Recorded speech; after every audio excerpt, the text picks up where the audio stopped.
what are we missing? What are you and I not getting that so many others get? I'd really, I'm very open Yeah. to exploring this. Well, so let me say, I want to be careful because I feel like there are certain things that we could say almost for sure. Okay. We're missing 90% of the story, you and me. Okay. Or that's because we're doing well, right? The fact that we might be getting 10% of it is par for the course, actually. That doesn't mean that the object that sounds like the one you're describing actually exists, because I don't think we are missing it. I think the point is we have been invited to a game that, were we to say, you know what, we're probably powerless to stop the game, so we might as well play to win, right? If you wanted to win the diversity, equity, and inclusion game so that at the point that it collapses, which I would argue is absolutely inevitable, when that game collapses, you could have 3 homes, maybe, if you played your cards right, right? And so the question is not what are we missing? The question is, why would we fail to play the game when the alternative is to effectively play Cassandra and to warn of something that's coming and have it not create the impact that could prevent it? Well, in part, I know why I refuse to play by the rules of the game.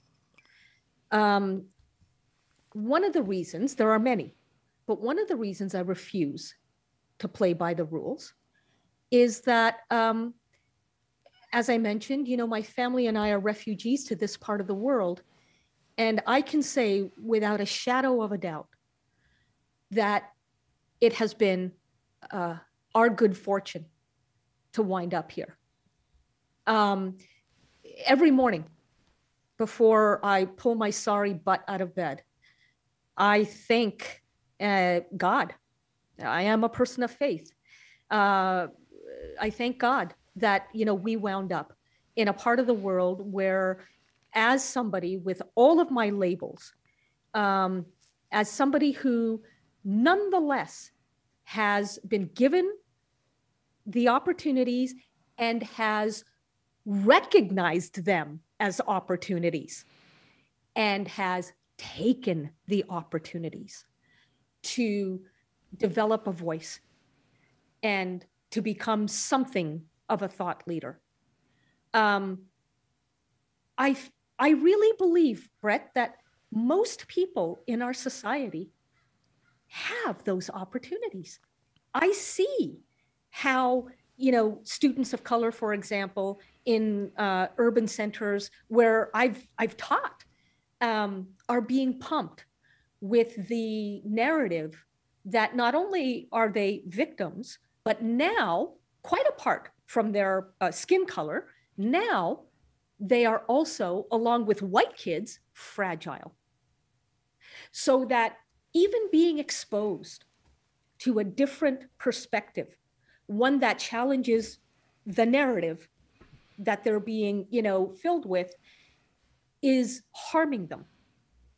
And a lot of these kids actually don't feel harmed, but they're thinking to themselves, well, if I'm supposed to be harmed, then I guess I better act that way because that's what's expected of me.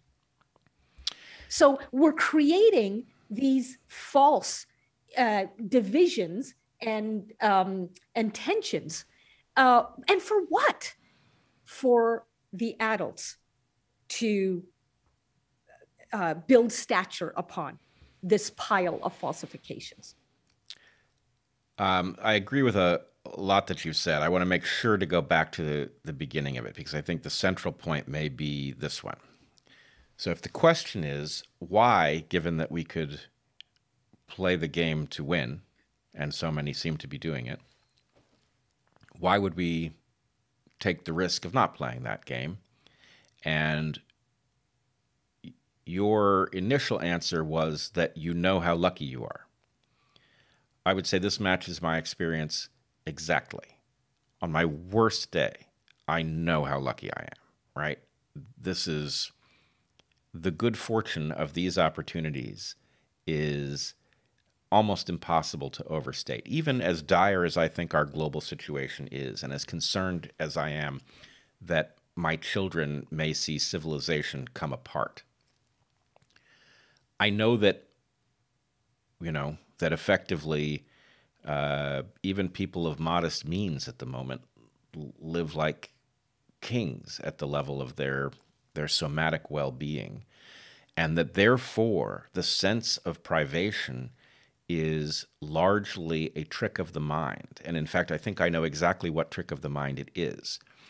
Evolutionarily speaking, one finds opportunity if they feel that they are jeopardized or being shortchanged by the world. So no matter how lucky you are wired to be dissatisfied, Right. and therefore to figure out what opportunities may be lurking that you hadn't noticed before. And that natural tendency not to feel, you can feel satisfied temporarily. That's a reward for having discovered some patch of goodness. But you can't be stably satisfied or you will be demotivated. And so selection has programmed us to be easily dissatisfied, and our culture has taken ruthless advantage of this because advertisers, the way they motivate you to spend money that you would not otherwise spend, or to spend it in ways that you would not otherwise spend it, is to cause you, is essentially to tell you something's wrong and we have the solution to it. And whether that's a deodorant or a car or a new phone, whatever it may be, the idea is they have to create dissatisfaction in order to get your money. And so effectively, from the moment we get up in the morning to the moment we go to bed at night, we are being bombarded by messages that say, you could be better, right? You could be happier.